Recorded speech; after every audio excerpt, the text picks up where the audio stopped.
यही तो टाइम है लोगों को कुछ खरीदने के अंदर हेल्प करने का, कुछ उनको इंसेंटिव देने का, कुछ उनको सस्ती चीज़ देने का, कुछ उनकी पेमेंट प्लान आसान करने का, ताकि वो मालक बन जाए।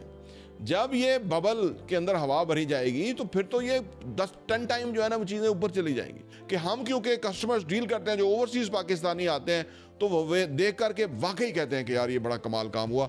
वो उनको तसल्ली होती है कि ये किसी भी मुल्क से आ जाए, वो कहते हैं यार हमारे पास भी कोई ऐसी जगह है, और वो यहीं रहते हैं। जब दोनों बड़ों की लड़ाई होती है तो उसमें बीच में फ़ायदा आम आवाम का होता है।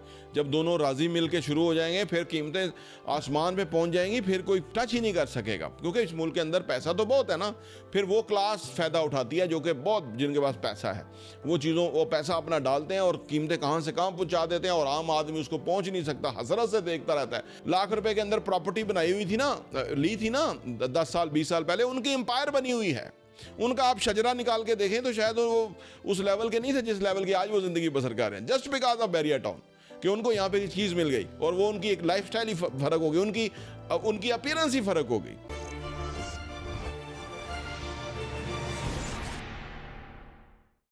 बिस्मिल्लाहिर्रहमानिर्रहीम, अस्सलाम वालेकुम रहमतुल्लाहि व बरकातुहू। मेरा नाम अहमद अकील है, आप देख रहे हैं प्रॉपर्टी विजन टीवी।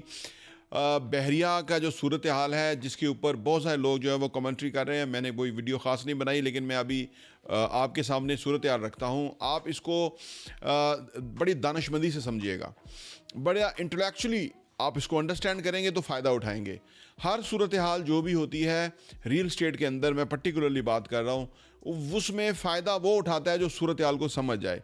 ज़्यादातर लोग सतही सोचते हैं, ऊपर ऊपर से उनका कोई मेंटली स्ट्रॉन्ग नहीं होते, एनालिसिस नहीं कर सकते, सिचुएशन नहीं देख सकते, माजी नहीं जानते, मुस्तकबिल नहीं जानते, ग्राउंड रियलिटीज़ को नहीं समझते, तो वो फ़ायदा नहीं उठाते, और फिर उनसे लोग फ़ायदा उठाते हैं। यानी जब प्राइसेस मिनिमम लेवल पे होती हैं उस वक्त फ़ायदा उठाने का टाइम होता है, लेकिन वो जब प्राइसेस हाईएस्ट लेवल पे होती हैं तो वो उस वक्त इन्वेस्ट करते हैं और कम फ़ायदा उठाते हैं।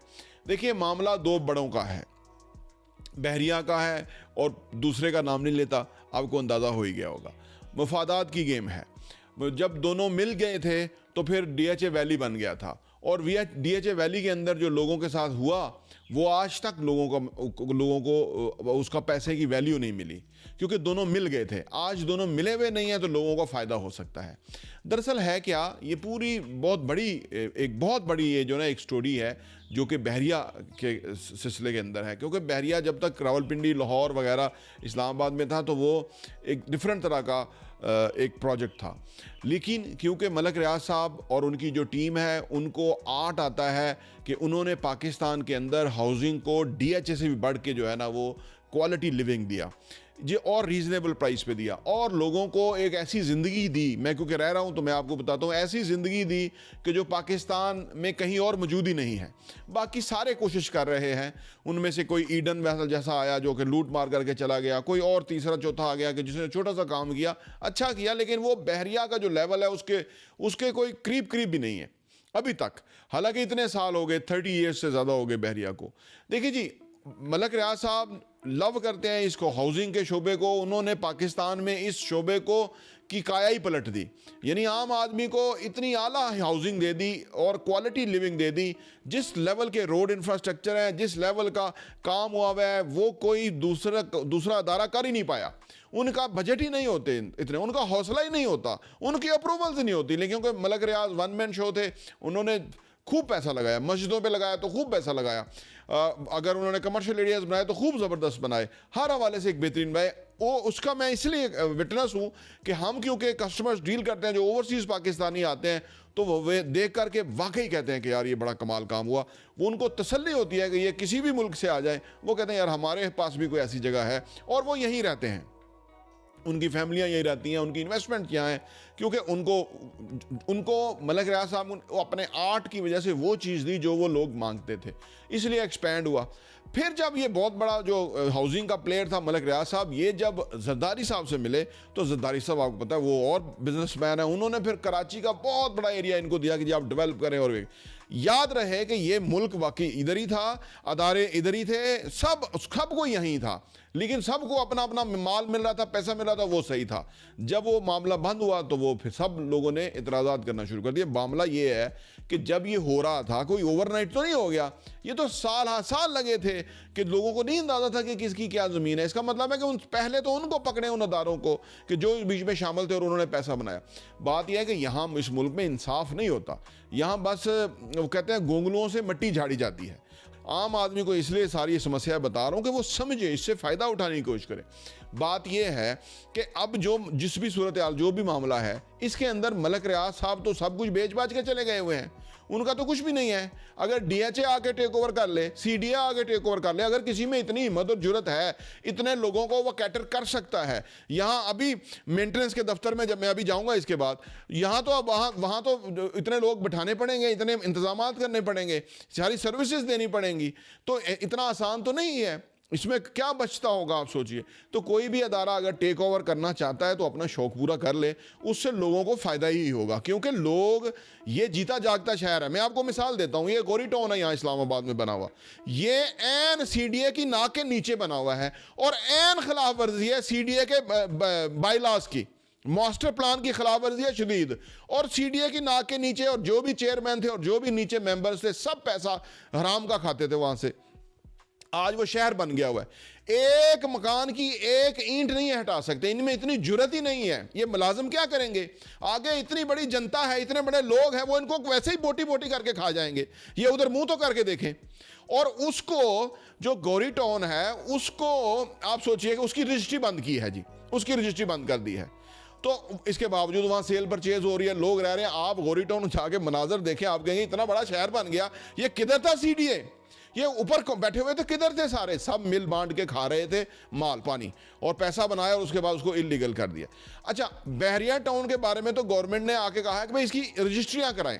अब लोग कहते हैं हम क्यों रजिस्ट्रियाँ कराएं, भाई हमने तो एक बहरिया टाउन अथॉरिटी के अंडर है, हम क्यों पैसा लगाएं। हर घर वाला अगर फर्ज 15-20 लाख रुपया देगा या 10 लाख रुपया देगा, जो भी टैक्सेस है रजिस्ट्री कराएगा, तो ये तो कोई खरबों डॉलर में पैसा जाएगा। तो लोग अब तो प्रोटेस्ट करने के प्लान कर रहे हैं कि भाई हम रजिस्ट्री नहीं करेंगे, हमने तो घर बना लिया, जो पैसा था हमने लगा लिया है, अब उसकी रजिस्ट्री ज़बरदस्ती कर रहे हैं।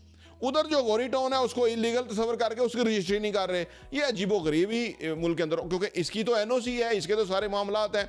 ये तो आरडीए और ये जो सीडीए, कुछ बहरिया सीडीए के अंदर है, कुछ आरडीए के अंदर है। बहरहाल ये सारी चीज़ें इतनी खिचड़ी हैं कि ये कोई हलवा नहीं है, कोई आएगा और आके जो है ना वो चीज़ों को अंडू कर देगा और वो टेक ओवर कर लेगा, वो कब्जा कर लेगा। ऐसे खाला जी का घर है, इधर लोग बैठे हुए हैं, इधर हर बंदा जो है वो इन्फ्लुएंशियल है।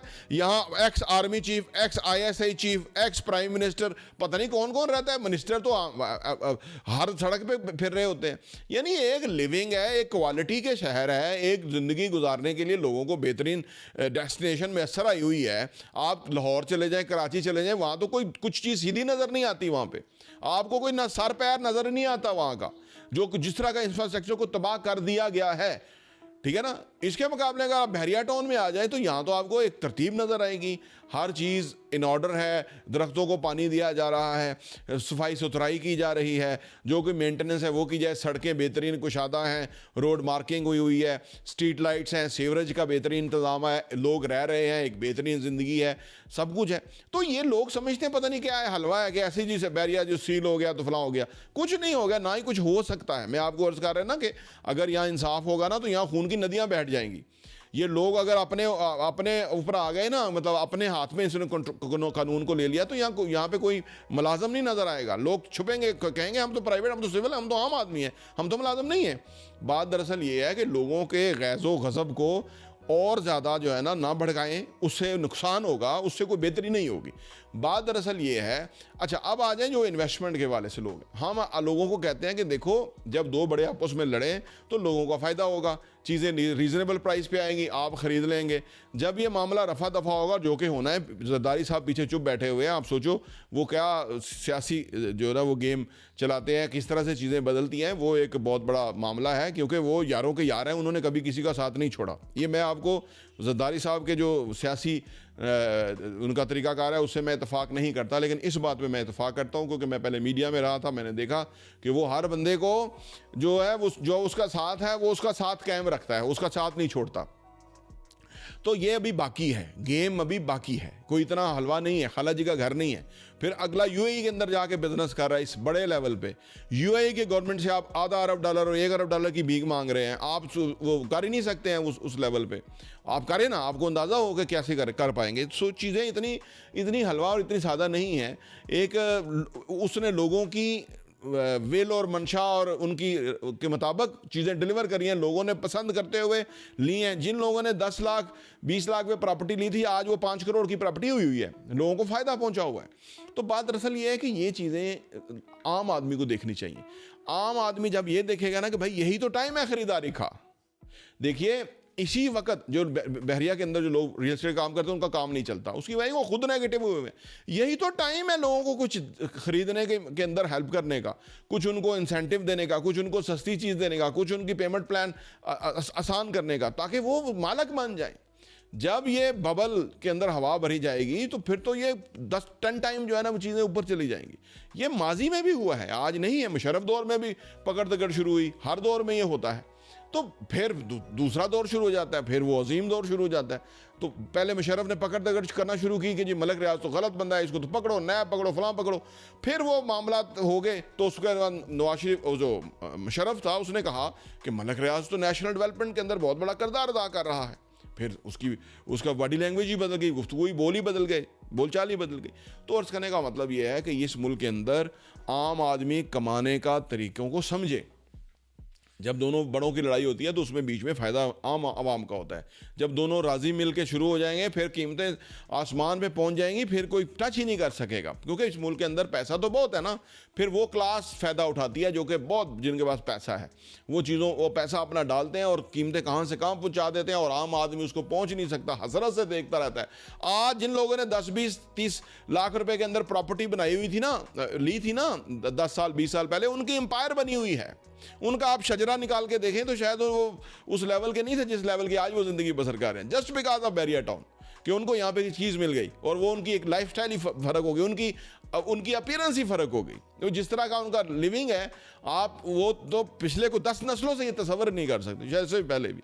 अर्ज़ करने का मतलब ये है कि आम आदमी समझे, आम आदमी को इन्वेस्टमेंट का यही तो टाइम होता है। जबकि चीज़ें जब लोग खौफज़दा हों तो आप इन्वेस्टमेंट करें, और जब लोग ख़रीद रहे हो तो आप बेचें।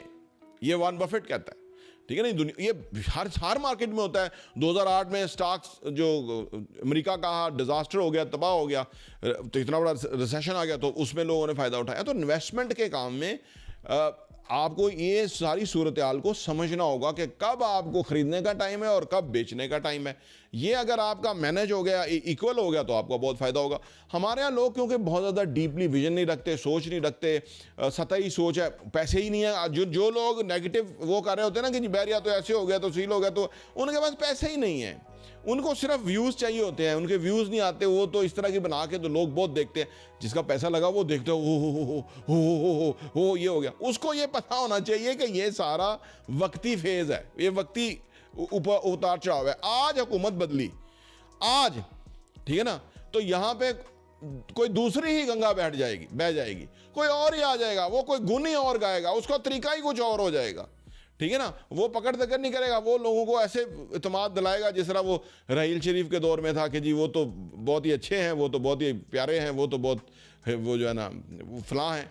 तो वो ये हो जाएगा। ये यहाँ पे हमने पिछले 75-77 सालों में यही तो देखा है।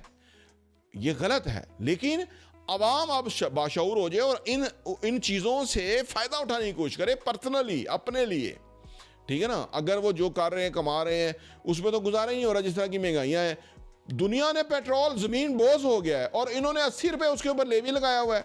ये इधर ही तो इनकी कमाई है, इनके तो इसी तरह तो इनके लल्ले चलते हैं, इसी तो आराम खाते हैं ये हुक्मरान। लोग हमारे बेवास हैं, बोल ही नहीं सकते। निकले ना सारे, कोई पूरे मुल्क में कोई 1 करोड़ बंदा निकले ना पेट्रोल के ऊपर। 80 रुपया क्यों ले रहे हो, 10-20 रुपये ले लो, चलो गरीब हुकूमत तो ले लो। अदरवाइज कुछ इन्वेस्टमेंट लाओ, कुछ पैसा लाओ मुल्क के अंदर, वरना छोड़ दो, किसी और को मौका दो, वो लाएगा, उसकी क्रेडिबिलिटी होगी दुनिया के अंदर। आपको तो लोग कोई घास ही नहीं डाले, सऊदी अरब में जाके लाइनें बना बना के बैठ रहे हैं, वो दे ही कुछ नहीं रहा, अरसा दराज हो गया। इसका मतलब है कि आपके पास कोई प्लान नहीं है, आपके पास कोई पॉजिटिव चीज़ नहीं है, आपके पास वो क्वालिटी, वो आपकी क्रेडिबिलिटी नहीं है, वो आपका विजन नहीं है। आप पुल तो बना सकते हो लेकिन पैसा नहीं ला सकते हो, मुल्क नहीं चला सकते हो, बदकिस्मती है। आप लोगों के ऊपर जुल्म तो कर सकते हो, 80 रुपये लेवी तो ले सकते हो, और क्योंकि पीछे आपके वो बैठे हुए हैं गोली मार, तो आप जो है लोगों को हुकूमत नहीं कर सकते हो, लोगों को आप यकीन नहीं दिला सकते हो, क्योंकि नालायक हो आप, आपके साथ ये प्रॉब्लम है। या आप वो ख़त्म हो चुके हुए हो, आप वो चले हुए कारतूस हो जिनकी अभी फर्दर इस दुनिया, इस पाकिस्तान में कोई अहमियत और इम्पोर्टेंस नहीं है। तो लिहाजा ये जो लोग बहरिया की मामले के ऊपर परेशान हैं और ये वो, उनको चाहिए कि पैसा इकट्ठा करें, कोई ना कोई चीज़ खरीद लें, इन्वेस्टमेंट कर लें, आने वाले टाइम में उनका ये पैसा बहुत फ़ायदा देगा उनको, और इस सूरत हाल का फ़ायदा उठाएँ। प्रॉपर्टी टीवी देखने का बहुत बहुत शुक्रिया।